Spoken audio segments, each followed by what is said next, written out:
Assalamualaikum warahmatullahi wabarakatuh. Bismillahirrahmanirrahim. Alhamdulillahirabbil alamin. Allahumma shalli ala sayyidina Muhammadin al-Fatihi lima ughliq wal khatimah sabaq nasyiril haqqi bil haqq wal hadi ila siratikal mustaqim. Wa ala alihi haqqa qadri wa miqdaril azim. Rabbi shrah li sadri wa yassir li amri wahlul 'uqdatam min lisani yafqahu qawli. Amin ya rabbal alamin. Alhamdulillah, pada kesempatan kali ini kita masih diberikan nikmat oleh Allah dalam bentuk kesehatan, kekuatan, dan juga motivasi, sehingga pada kesempatan ini kita bisa melanjutkan kajian kita tentang bimbingan dan konseling, yang mana pada kesempatan kali ini kita akan mengkaji tentang isu multikulturalisme ya dalam konseling sekolah.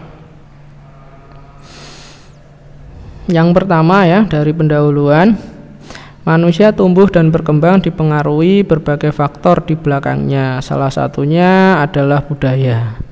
Jadi kita sebagai manusia itu tumbuh dan berkembang, itu kita dipengaruhi oleh faktor budaya kita masing-masing ya. Ya, sebagai seorang konselor kita perlu memahami konseli kita, yaitu memahami persepsi pengalaman individual yang mereka alami dalam hidupnya. Jadi karena manusia itu tumbuh dan berkembang itu dipengaruhi oleh budaya, ya maka kita sebagai seorang konselor itu kita perlu ya untuk memahami konseli kita. Bagaimana persepsinya, bagaimana pengalaman individualnya. Ya, karena dari persepsi, pengalaman individual, kebudayaan itulah yang kemudian melatar belakangi ya kehidupan seseorang. Nah, budaya sendiri ya, apa sih budaya? Ya, budaya sendiri adalah salah satu faktor yang mempengaruhi tumbuh dan berkembangnya manusia. Jadi seperti yang saya sampaikan tadi bahwa tumbuh dan berkembangnya manusia itu dipengaruhi oleh faktor budaya. Individu hidup berkelompok dan mempunyai tujuan yang sama disebut masyarakat, yang dimana setiap kelompok masyarakat memiliki tata cara atau kebiasaan. Kenapa kita itu dipengaruhi budaya? Karena kita sebagai makhluk, sebagai manusia itu adalah makhluk individu dan juga makhluk sosial. Jadi kita hidup secara individu dan juga hidup secara sosial atau berkelompok, yang mana kehidupan sosial atau berkelompok itu di dalam sebuah masyarakat itu biasanya memiliki tujuan yang sama ya. Kemudian setiap kelompok masyarakat atau kehidupan berkelompok itu memiliki tata cara atau kebiasaan atau kebudayaan masing-masing. Nah, itulah yang kemudian dikatakan bahwa salah satu faktor yang mempengaruhi tumbuh dan berkembangnya manusia itu adalah kebudayaan, karena memang kita hidup berkelompok di mana setiap kelompok atau setiap masyarakat itu memiliki tata cara, kebiasaan, norma, budaya yang berbeda-beda antara kebudayaan atau masyarakat yang satu dengan masyarakat yang lain. Nah, pada umumnya konseling merupakan hubungan dua orang, yaitu konselor dan juga klien atau kita sebut konseli. Jadi konseling ya itu bukan sebuah aktivitas ataupun hubungan yang hanya melibatkan satu orang, tapi dua orang ya. Itu ya apa ya istilahnya? Lah, dua orang ini antara konselor dan juga konseli itu adalah individu yang berbeda. Bahkan mereka berasal dari latar belakang masyarakat yang berbeda. Oleh karena itu sangat memungkinkan bahwa antara konselor dan juga konseli ini memiliki tata cara, memiliki kebiasaan, memiliki kebudayaan yang berbeda satu sama lain ya. Itu ya. Jadi makanya setiap pelayanan konseling itu ya pasti multibudaya ya, pasti multikultural kan seperti itu, karena antara konselor dan juga konseli ini adalah berasal dari latar belakang yang berbeda. Nah, Keefektifan konseling bergantung pada banyak faktor, tetapi salah satu faktor yang terpenting ada relasi satu sama lain dan saling mengerti antar konselor dan juga klien atau konseli. Di dalam pelaksanaan konseling itu banyak faktor, tapi faktor yang paling penting itu adalah relasi antara konselor dan juga konseli, yang mana relasi itu dituntut untuk saling mengerti, termasuk mengerti dalam hal kebudayaannya. Samuel T. Glading mengatakan bahwa seorang konselor harus peka terhadap latar belakang klien atau konseli dan kebutuhan khususnya, karena jika tidak mereka dapat salah memahami dan membuat konseli frustasi, bahkan dapat menyakiti konseli ya. Jadi menurut Pak Glading ini ya, kita sebagai seorang konselor itu harus peka dengan latar belakang konseli yang kita layani, harus peka terhadap kebutuhannya ya, harus peka terhadap kebudayaannya ya. Kenapa demikian ya? Karena kalau kita tidak bisa memahami latar belakangnya, tidak bisa peka terhadap latar belakangnya, nanti konseli yang kita layani bisa frustasi. Bahkan apa yang kita lakukan ataupun proses konseling yang kita lakukan ini malah justru bisa menyakiti konseli yang kita layani. Maka sekali lagi sebagai seorang konselor harus peka ya, harus paham ya terhadap latar belakang dan juga kebutuhan konseli yang kita layani, termasuk kebudayaan konseli yang kita layani. Terdapat tren berkenaan dengan layanan bimbingan konseling di Indonesia ya. Menurut Moh Surya adalah bimbingan dan konseling multikultural. Jadi ada sebuah tren ya, dalam layanan bimbingan konseling di Indonesia. Apa itu? Lah menurut Moh Surya ya, tren itu adalah konseling multikultural ya.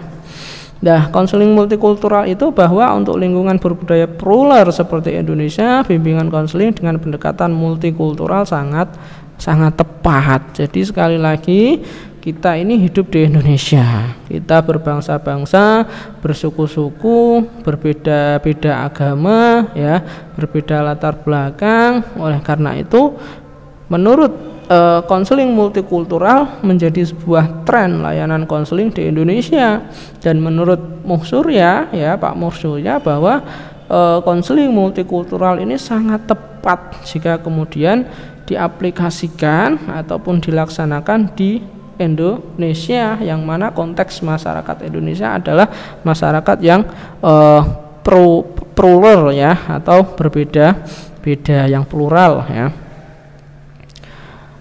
Lah, Bhinneka Tunggal Ika digunakan sebagai landasan semangat dalam pelaksanaan bimbingan dan konseling, yaitu kesamaan antara keragaman. Jadi dalam kita melaksanakan konseling ya, khususnya adalah konseling multikultural, semangat Bhinneka Tunggal Ika ya, itu harus kita jadikan sebagai sebuah landasan, sebagai pijakan, sebagai pedoman dalam rangka pelaksanaan bimbingan dan konseling. Karena apa? Karena Bhinneka Tunggal Ika itu sendiri adalah kesamaan di antara keragaman, yaitu bisa jadi landasan kita dalam melaksanakan konseling, khususnya berkenaan dengan konseling multi budaya atau multikultural. Ivey ya dan Allen ya mengatakan bahwa hubungan konseling tidaklah sederhana, sebab masing-masing klien membawa suatu latar belakang historis dan budaya yang khusus yang mempunyai implikasi kuat untuk hasil konseling itu. Oleh karena itu, pemahaman tentang konseling multikultural sangat diperlukan dalam proses konseling ya. Jadi hubungan konseling itu tidaklah sederhana. Klien atau konseli mereka punya latar belakang sendiri, punya historitas sendiri, punya kebudayaan sendiri ya. Lah, kebudayaan, latar belakang ya, historis ya, itu sangat berimplikasi kuat ya dalam pribadi konseling dalam pribadi konselor maupun konseli ya, latar belakang historis budaya ya itu juga sangat berimplikasi kuat dalam layanan konseling. Oleh karena itu pemahaman tentang konseling multikultural sangat diperlukan dalam proses konseling ya. Jadi kita harus, pemahaman kita terhadap konseling multikultural itu ya sangat diperlukan.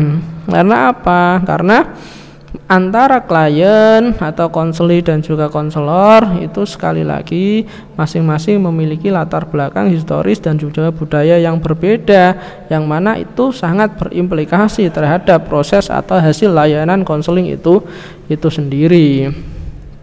Ya, kenapa kemudian ya di dalam perkuliahan kita yaitu tentang isu-isu kontemporer BK kita mengkaji tentang bimbingan konseling multikultural, karena memang ini adalah isu yang terus berkembang gitu ya, istilahnya terus terjadi ya. Di Amerika saja ya itu terkadang terdapat sebuah perbedaan layanan ya, jika misalnya perbedaan efektivitas layanan. Jika layanan itu misalnya diberikan kepada kulit putih maka lebih efektif layanannya. Jika diberikan kepada kulit hitam misalnya tidak efektif, malah justru bisa membuat konselinya frustasi. Ini tanda bahwa masih terdapat bias kebudayaan ya di dalam sebuah proses layanan konseling. Misal kita beragama Islam, kemudian kita mendapatkan konseli ya yang berbeda agama dengan kita. Nah, kita terkadang sebagai konselor itu sering fanatik ya, sering membawa kebudayaan ataupun nilai-nilai agama kita di dalam sebuah proses konseling, yang mana itu semua akan menyebabkan sebuah proses konseling itu terjadi yang namanya bias budaya. Nah, padahal bias budaya di dalam konseling itu sangat membahayakan dalam proses layanan konseling, karena nantinya dari bias budaya itu tidak ada sebuah iklim saling memahami, saling mengerti antara konselor dan juga konseli. Oleh karena itu sekali lagi ya, ini menjadi penting ya, ini menjadi sebuah isu kontemporer yang mana masih banyak ditemukan konselor-konselor yang melaksanakan layanan bimbingan dan konseling itu dengan mengesampingkan aspek kebudayaan, sehingga yang terjadi adalah bias budaya ya. Ya, sedangkan konseling multikultural itu sendiri ya merupakan proses interaksi antara konselor dan konseli dengan latar belakang budaya yang berbeda. Jadi sekali lagi, konselor, konseli ini adalah individu yang berbeda. Otomatis mereka juga memiliki latar belakang dan juga budaya yang berbeda ya, sehingga diperlukan pemahaman terhadap konsep dan budaya lain, terutama bagi konselor, akan dapat memberikan bantuan secara efektif sesuai perspektif budaya konseli. Jadi sekali lagi, kita sebagai seorang konselor ya dituntut ya untuk meningkatkan pemahaman kita, konsep pemahaman kita terhadap budaya lain, khususnya budayanya konseli tersebut ya, agar supaya apa? Agar supaya layanan bimbingan konseli yang kita lakukan ini efektif.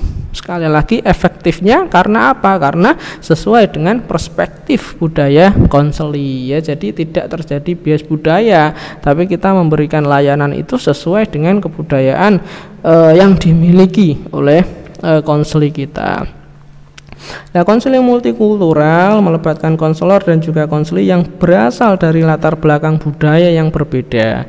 Karena itu proses konseling sangat rawan ya terjadinya bias budaya pada pihak konselor yang mengakibatkan konseling tidak berjalan efektif ya. Jadi karena sekali lagi antara konselor dan juga klien ini berasal dari budaya yang berbeda, maka sangat rawan terjadi yang namanya bias budaya pada pihak konselor. Nah, bias-bias kebudayaan itulah yang kemudian mengakibatkan konseling itu tidak berjalan efektif. Pemaksaan kebudayaan konselor kepada konseli itulah yang kemudian menyebabkan tidak berjalan efektifnya sebuah layanan konseling.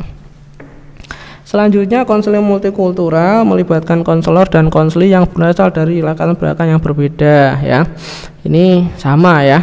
Terus yang selanjutnya, maka ya karena di sini konselor dan juga konseli itu adalah berbeda kebudayaan, maka konselor dituntut untuk memiliki kepekaan budaya dan melepaskan diri dari bias-bias budaya ya. Jadi kalian sebagai seorang calon konselor ya, walaupun kalian memiliki kebudayaan sendiri yang tentunya berbeda dengan kebudayaan konseli ya, karena kita dituntut untuk peka budaya, dituntut untuk memiliki kompetensi multikultural, maka kita sebagai seorang konselor harus melepaskan diri dari bias-bias budaya. Selain melepaskan diri, kita juga harus dapat mengerti, dapat mengapresiasi ya budaya yang dimiliki oleh konseli. Selain itu ya, memiliki keterampilan yang responsif secara kultural. Jadi kita harus memiliki keterampilan responsif ya, kepekaan terhadap secara kultural atau secara kebudayaan. Nah, itulah yang seharusnya ya dimiliki oleh seorang konselor ya dalam menghadapi proses konseling ataupun dalam melaksanakan proses konseling yang memang sejatinya adalah multi budaya atau multikultural. Sekarang kompetensi konseling multikultural ya.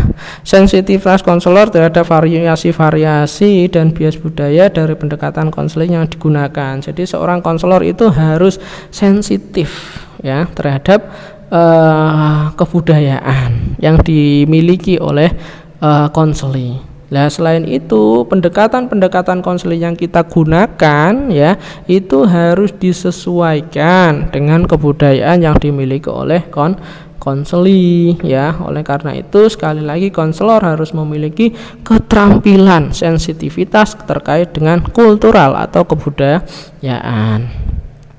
Terus selain itu pemahaman konselor tentang pengetahuan budaya konselinya. Jadi kalian sebagai calon konselor ya, kita harus tahu ya tentang budaya konseli, budaya konseli yang kita layani. Selanjutnya, kemampuan dan komitmen konselor untuk mengembangkan pendekatan konseling yang merefleksikan kebutuhan budaya konseli ya. Jadi kita harus kita harus berkomitmen untuk senantiasa memberikan pendekatan konseling yang merefleksikan kebutuhan budaya konseli. Jadi layanan konseli yang kita lakukan harus senantiasa merefleksikan kebutuhan budaya yang dimiliki oleh konseli. Selanjutnya, kemampuan konselor untuk menghadapi peningkatan kompleksitas lintas budaya. Jadi konselor harus dituntut mampu ya menghadapi kompleksitas ya atau peningkatan kompleksitas lintas budaya. Jadi kebudayaan itu kan macam-macam ya jenisnya, kompleks sekali. Nah, kita dituntut untuk selalu meningkatkan kompleksitas kita terhadap sebuah kebudayaan. Jadi kita harus paham berbagai budaya yang ada ya, karena nanti kita dituntut untuk sekali lagi memberikan sebuah layanan konseling baik itu dalam segi pendekatan, komitmen, pengetahuan yang sesuai dengan kebudayaan yang dianut atau diyakini oleh konseli yang kita layani. Sekarang model konseling multikultural. Model berpusat pada budaya atau culture center model. Fokus utama model ini adalah pemahaman yang tepat atas nilai-nilai budaya yang telah menjadi keyakinan dan menjadi pola perilaku individu. Jadi kita harus paham dengan nilai-nilai budaya yang diyakini dan menjadi pola dan dijadikan pola oleh konseli yang kita layani. Ya, paham itu namanya berpusat pada budaya atau culture center model. Yang selanjutnya adalah model integratif model. Kekuatan model konseling ini terletak pada kemampuan mengakses nilai-nilai budaya tradisional yang dimiliki individu dari berbagai variabel, ya. Jadi kita harus, kalau yang integratif ini kita harus senantiasa, kalau tadi kan berfokus pada budayanya, ya. Kalau di sini kita harus senantiasa dapat mengetahui, mengakses nilai-nilai budaya, ya, kebudayaan tradisional yang kemudian dimiliki oleh individu, ya. Jadi budaya-budaya tradisional yang dimiliki oleh individu itu kemudian dijadikan sebagai variabel dalam layanan konseling. Terus yang selanjutnya adalah model etnomedikal, ya. Model ini menempatkan individu dalam konsepsi sakit dalam budaya. Jadi kira-kira sakit, ya, dalam kebudayaan atau dalam perspektif budaya itu yang seperti apa. Orang sakit menurut orang Demak itu seperti apa, sakit menurut Semarang itu seperti apa, sakit mental menurut Kudus itu yang seperti apa, ya. Kita harus tahu dari banyak perspektif, ya, ke budaya itu sendiri. Dengan itu kita bisa memberikan sebuah treatment atau sebuah layanan yang sesuai dengan keadaan yang konseli alami. Mungkin itu, ya, yang bisa saya sampaikan, ya. Jadi sekali lagi ini penting, ya, kompetensi multikultural ini sangat penting, ya, bagi seorang konselor, karena memang dalam proses layanan konseling antara konselor, antara konseli itu adalah individu yang berbeda dalam latar belakang, berbeda dalam historis, berbeda dalam budaya, maka sangat rawan terjadi bias budaya. Oleh karena itu, untuk menanggulangi itu, seorang konselor harus memiliki kompetensi multikultural, yaitu tadi, ya, pemahaman tentang budaya, kemudian